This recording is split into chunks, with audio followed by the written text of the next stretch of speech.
Shalom, selamat pagi Bapak Ibu Saudara yang dikasihi Tuhan. Kita mendengar kebenaran firman Tuhan melalui renungan Manarema pagi ini. Sebelumnya kita akan sama-sama berdoa terlebih dahulu. Bapak mengucap syukur buat kesempatan kami boleh kembali mendengar kebenaran firman Tuhan melalui renungan Manarema pagi ini. Urapi hamba-Mu dan biar urapan yang sama ada pada kami umat-Mu yang mendengar kebenaran ini. Supaya kebenaran ini menjadi berkat untuk yang menyampaikan maupun yang mendengarnya. Dalam nama Tuhan Yesus Kristus kami sudah berdoa. Haleluya. Amin. Bapak Ibu saudara sekalian, pagi ini kita akan belajar bahaya kehilangan kepekaan. 2 Samuel pasal yang ke-12 ayat yang ke-5. 2 Samuel pasal 12 ayat yang ke-5. Lalu Daud menjadi sangat marah karena orang itu dan ia berkata kepada Nathan, "Demi Tuhan yang hidup, orang yang melakukan itu harus dihukum mati." Bapak Ibu saudara sekalian, kalau kita membaca di Alkitab, mengingini istri orang lain, bersinah, membunuh, ketiganya ada dalam 10 perintah Allah. Tapi ketika hal inilah yang dilakukan oleh Daud sekaligus. Ketika Nabi Nathan diutus Tuhan untuk datang pada Daud, Alkitab mencatat bahwa anak hasil persinahan Daud dengan Batseba itu sudah lahir. Di ayat 15 dikatakan, kemudian pergilah Nathan ke rumahnya dan Tuhan menulai anak yang dilahirkan, bekas istri Uria bagi Daud sehingga sakit.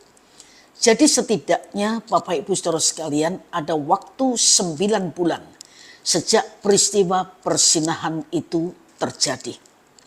Anehnya tidak ada usaha Daud untuk bertobat. Bahkan ketika Nabi Nathan menyampaikan cerita tentang orang kaya yang merampas anak domba si orang miskin, Daud justru marah dengan orang kaya fiktif yang diceritakan Nathan itu. Daud tetap tidak sadar bahwa apa yang diceritakan Nathan itu jelas-jelas menunjuk pada dirinya sendiri. Daud, seorang yang berkenan di mata Tuhan, ternyata telah hilang kepekaannya terhadap dosa. Daud yang dulu pernah 2 kali menolak membunuh Saul, padahal itu langkah yang dibenarkan dalam situasi perang, ternyata sama sekali tidak merasa bahwa persinahan dan pembunuhan orang yang tak bersalah itu telah ia perbuat dan itu adalah sebuah dosa besar. Daud bahkan marah dan mau tokoh fiktif dalam cerita Nathan itu dihukum mati dan ia harus membayar ganti rugi berkali-kali lipat atau 4 kali lipat. Kalau kita membaca dalam 2 Samuel 12 ayat yang ke-6, dan anak domba betina itu harus dibayar gantinya 4 kali lipat karena ia telah melakukan hal itu dan oleh karena ia tidak kenal belas kasihan. Benar apa yang dikatakan oleh Daud. Dan Daud membayar dengan kematian 4 orang anaknya, yaitu yang pertama, anak hasil perselingkuhannya dengan Batseba. Yang kedua, Amnon. Yang ketiga, Absalom. Dan yang keempat, Adonia.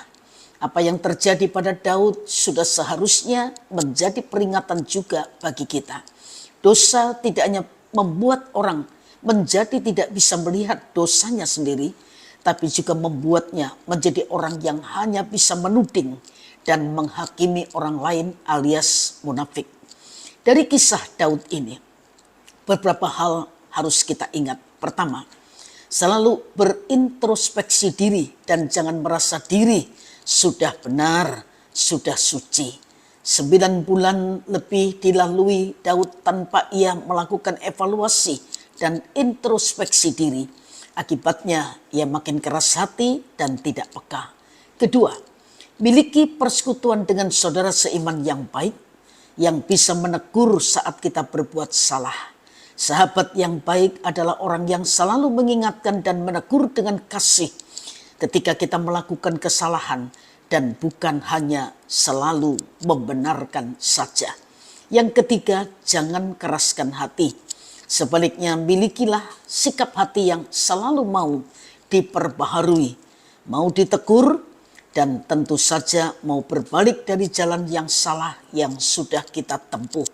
Jangan sampai kita baru menyesal saat semuanya sudah terlambat. Hati kita harus senantiasa diperiksa, dibersihkan dari dosa, dan diperbaharui senantiasa.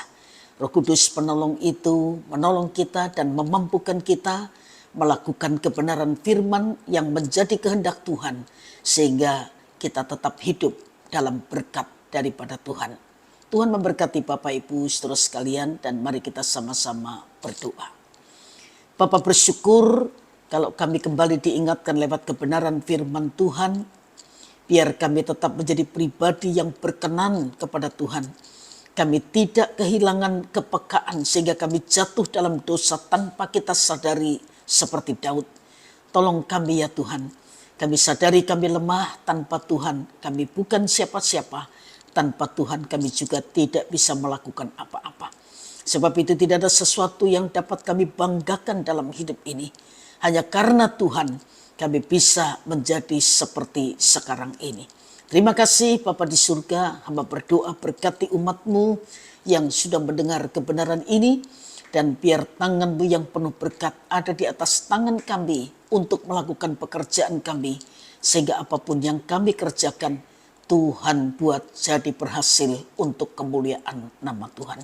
Terima kasih Bapa di surga, di dalam nama Tuhan Yesus Kristus kami sudah berdoa, dan kami yakini berkat dari Tuhan menyertai setiap kami.